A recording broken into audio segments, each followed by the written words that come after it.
Bonjour et bienvenue dans Regard des dirigeants. Alors aujourd'hui, nous recevons Raphaël Guyot. Donc vous êtes le cofondateur de Click and Justice. Donc merci beaucoup Raphaël d'être avec nous aujourd'hui. Jordiane, merci beaucoup. Alors, pour introduire le sujet, donc en fait, choisir un avocat, c'est souvent un parcours du combattant et savoir combien ça va nous coûter, c'est encore plus incertain. Et c'est un peu dans ces perspectives que vous avez lancé cette plateforme juridique Click and Justice, puisque par ce biais, vous réduisez drastiquement le temps nécessaire à la production des documents et aussi par ce biais, les coûts qui sont associés. Euh, Ce qui facilite grandement l'accès à la justice pour bon nombre de justiciables. Et donc c'est une plateforme que vous avez lancée et cofondée avec votre frère qui est avocat et qui est l'avocat de la société. Alors commençons par la mission. Donc quelle fracture vous avez voulu combler avec Click and Justice et aussi pourquoi est-ce que vous avez voulu lancer cette plateforme en vous attaquant au litige autour du permis de conduire?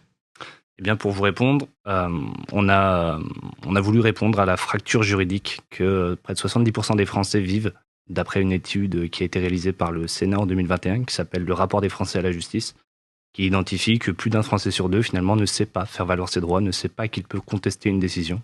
Aujourd'hui, on souhaite automatiser le travail rédactionnel des avocats pour réduire les coûts que peuvent représenter les actions en justice. Et le contentieux des permis de conduire touche chaque année 300 000 Français. Et on dispose en France de 44 millions de conducteurs. Donc on s'est dit que c'était quelque chose qui pouvait apporter une solution à bon nombre de citoyens. Et à titre personnel, j'ai perdu mon permis de conduire quand j'étais un peu plus jeune, qui m'a valu quelques déboires. Donc voilà, c'est un sujet qui me touchait et on essaie de faire des choses intéressantes pour les personnes qu'on accompagne à ce niveau-là. Et vous avez souvent cette phrase de on ne vend pas une victoire, on vend de la justice. Alors qu'est-ce que vous entendez par là? Aujourd'hui, la justice est quelque chose qui n'est pas toujours satisfaisant. Euh, les Français doivent respecter des lois, notamment les automobilistes, avec le code de la route.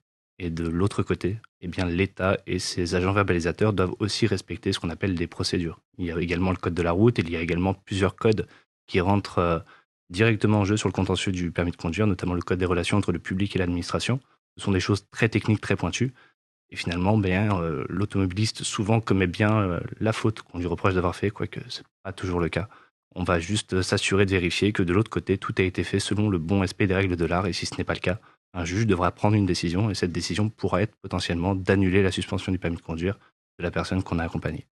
Et j'ai dit que vous réduisiez drastiquement donc le temps nécessaire à la rédaction, à l'analyse des documents juridiques. Et à cet égard, vous avez également dit que enfin, votre plateforme, ça permet de réduire donc à 20 minutes le temps que prendraient normalement certains avocats. Donc en 20 minutes, vous faites l'équivalent d'un travail de 10 heures. Donc comment est-ce que vous avez conçu cet outil donc, qui est derrière cette plateforme Click and Justice? Et aussi, je pense que c'est une question qu'on peut un peu tous se poser, c'est quelle est en fait la fiabilité des documents qui sont ensuite produits? Eh bien, on est en 2025, on a lancé le projet en 2022, on a mis près d'un an à sortir ce projet, ce produit. On l'a fait avec des développeurs dont c'est le métier de rendre comment dirais-je, digital des solutions qui existent. Aujourd'hui, on est à l'ère de l'automatisation, à l'ère de l'IA. De la même manière, c'est un travail de recherche et d'analyse qui a été fourni par des chercheurs en droit, par des juristes, par des avocats et notamment par les avocats du cabinet de mon frère et l'équipe du cabinet de Maître David Guyon, pour ne pas le citer. C'est ce travail de recherche et d'analyse qu'on a rendu possible à des développeurs donc pour les coder et faire en sorte que tout ça nous fasse gagner énormément de temps avec finalement non pas un algorithme, mais des choses qui sont récurrentes sur ce contentieux. L'objectif étant que on puisse adapter complètement ce que l'on fait à chaque personne, de sorte qu'on ait un costume juridique qui soit taillé pour chaque personne qu'on va représenter. De la même manière, l'ensemble des documents est généré par notre plateforme. Il est ensuite relu, vérifié et validé par l'équipe juridique du cabinet de mon frère. Aussi un peu en lien avec ça, mais parce que j'ai parlé des coûts, mais une autre question qu'on pourrait se poser, c'est si c'est drastiquement, encore une fois, moins cher, en quoi est-ce vraiment fiable et aussi efficace en tout cas? Donc comment est-ce qu'à cet égard, vous garantissez la qualité juridique des services? Eh bien, en termes de coûts, on va être jusqu'à 50% moins cher qu'un avocat classique sur ce type de contentieux. Maintenant, il y a toute une équipe qui va tourner et qui va assurer la fiabilité, la qualité, la relation avec le client, le tenir informé en toute transparence, ce que beaucoup d'avocats n'arrivent pas à faire de manière assez conforme aux attentes du grand public, puisque le grand public aujourd'hui, il veut qu'on le tienne par la main, il veut qu'on l'accompagne. Et aujourd'hui, c'est ce que nous, on fait, on met des humains qui accompagne les personnes pour les tenir informées de comment ça avance, des résultats qu'on a, qu'ils soient bons, qu'ils soient mauvais. On les tient informés, on les accompagne du mieux qu'on peut.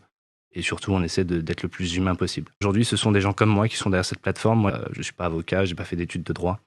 Et finalement, c'est ça qui va faire la différence entre un avocat et ce que nous, on fait. C'est qu'en fait, de la même manière, vous allez voir un médecin, il va vous expliquer que vous avez une rhinopharyngite. Moi, je vais vous dire, vous avez le nez qui coule. Eh bien, c'est ça qu'on fait aujourd'hui dans le domaine du droit. On rend les choses plus accessibles, notamment grâce à la vulgarisation, le vocabulaire employé. On essaie de se mettre à la hauteur et au niveau en fait des gens avec qui on parle. On parle avec des chefs d'entreprise, on parle aussi avec des gens qui vivent des minima sociaux.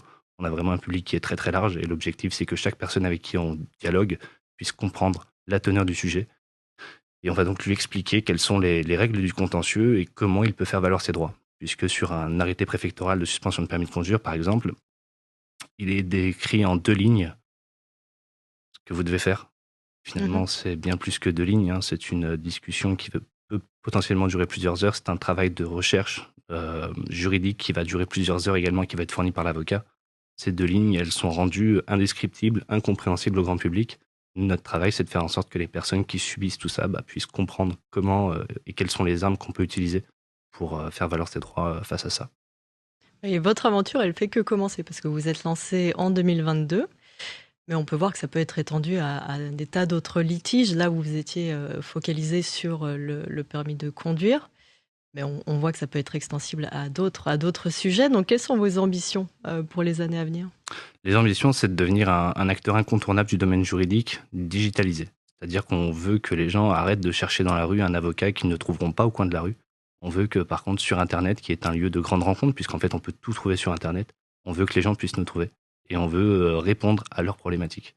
L'objectif, c'est vous avez ou vous aurez des problèmes dans votre vie. Eh bien, ce jour-là, vous pourrez nous trouver et on espérera pouvoir vous proposer une réponse qui puisse vous permettre de faire valoir vos droits à un prix qui soit juste et qui vous soit accessible, peu importe la hauteur de votre porte-monnaie. Et pour conclure, on voit, on a un peu noté pendant les discussions que vous accordiez une grande importance à vos équipes.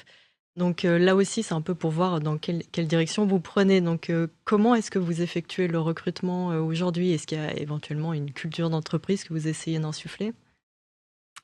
À la différence de beaucoup de legal tech, aujourd'hui, Click & Justice, c'est une solution qui se tourne essentiellement vers le grand public. On a besoin des avocats pour que ce projet-là puisse vivre et qu'il soit périn, pour assurer la qualité juridique. On ne peut pas exercer le droit de n'importe quelle manière, c'est très réglementé, il ne faut pas faire n'importe quoi. Donc on reste dans le respect déontologique des règles de l'art, des règles du droit. Je ne cherche que des gens qui sont plus intelligents que moi et des gens humains qui ont envie de tendre la main aux autres, qui ont envie de pouvoir apporter une aide. Et de la même manière, je leur pose systématiquement une question, peu importe le rôle qu'ils vont occuper dans la société. Cette question, c'est il y a une grand-mère qui est sur une 2 voies, qui est en panne et qui bloque la circulation. Quel conducteur êtes-vous? Est-ce que vous êtes le conducteur qui va klaxonner et vociférer en passant à côté d'elle? Est-ce que vous êtes celui qui va détourner le regard ou est-ce que vous êtes celui qui va se mettre derrière elle en warning et l'aider à se mettre sur le bas-côté? La réponse est assez évidente, en tout cas en entretien. Voilà. Si vous ne me donnez pas la bonne réponse, vous ne viendrez pas travailler avec moi. Et en tout cas, merci Raphaël de nous avoir parlé de Click & Justice. Merci de m'avoir donné la parole, Diane, et merci beaucoup. Et merci à vous de nous avoir suivis dans cette émission. À très bientôt.